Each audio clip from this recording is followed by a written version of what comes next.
গতকাল যে দৃশ্য দেখলাম এতে করে আমার ব্যক্তিগত মতামত হাসানাত আবদুল্লাহর বৈষম্যবিরোধী ছাত্র আন্দোলনের আহ্বায়ক হিসেবে পদত্যাগ করা উচিত।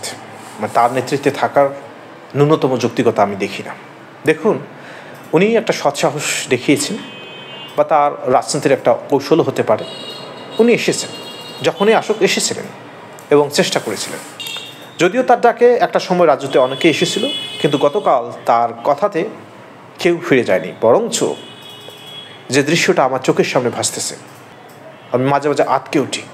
হায়, 5 মাস আগের হিরো একই অবস্থা, ছাত্ররা মারতে আসে।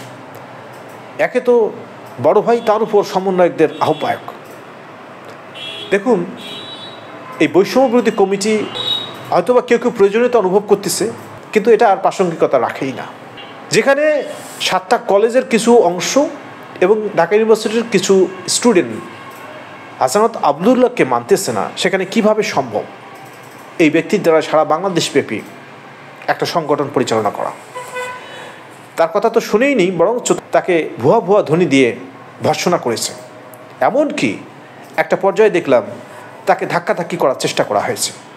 এর সঙ্গে যে অ্যাগ্রেসিভ অ্যাটিটিউড দেখলাম স্টুডেন্টদের, হাসানাত আবদুল্লাহর আশেপাশে 2-1 স্টুডেন্ট না থাকলে কালকা মারাত্মক ধরনের একটা অপ্রীতিকর ঘটনা ঘটতেও পারত।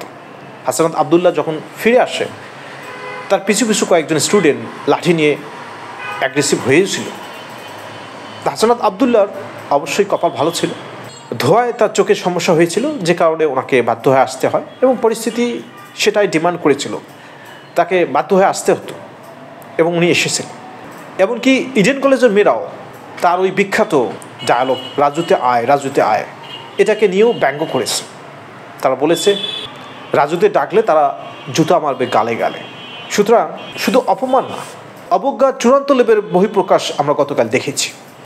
সুতরাং আমি মনে করি হাসানাত আবদুল্লাহ যদি স্বৈরাচার না হয়ে থাকে এবং স্বৈরাচারী মনোবৃত্তি তার মধ্যে না থেকে থাকে, কালকার ঘটনাগুলো উনি যদি পর্যালোচনা করেন এবং ভিডিওগুলো দেখেন একবার, ছাত্রদের মনোভাব কী, তার সম্বন্ধে কী মনোভাব পোষণ করেন, এবং ন্যূনতম লজ্জা থাকলে ওনার পদত্যাগ করা উচিত। বৈষম্যবিরোধী ছাত্র আন্দোলনের কমিটি থাকবে কি থাকবে না সেটা পরবর্তী সিদ্ধান্তের ব্যাপার। তবে হাসানাত আবদুল্লাহকে অবশ্যই নৈতিকতার খাতিরে এবং বাস্তবতার প্রেক্ষাপটে তাকে আহ্বায়ক থেকে পদত্যাগ করা উচিত। তার যারা সাপোর্টার রয়েছেন হয়তোবা দ্বিমত পোষণ করতে পারেন, কিন্তু এটাই বাস্তবতা। একজন ছাত্র নেতা যে সারা বাংলাদেশব্যাপী সমন্বয়কদের আহ্বায়ক, তাকে সাধারণ ছাত্রছাত্রীরা মানতেছে না, এবং শুধু মানতেছে না, তাকে অবজ্ঞা করতেছে না, তাকে মারতে পর্যন্ত উদ্যত হচ্ছে। সুতরাং অপমানের রাস্তার আর কোনো বাকি রাখেনি স্টুডেন্টরা। আর হাসানাত আবদুল্লাহ যেহেতু সাবেক স্টুডেন্ট, আমি মনে করি তার প্রয়োজনীয়তা শেষ হয়ে গেছে। সে রাজনীতি করলে করতে পারে, কিন্তু তার আহ্বায়ক হিসেবে থাকার যৌক্তিকতা আমি বিন্দুমাত্র দেখি না।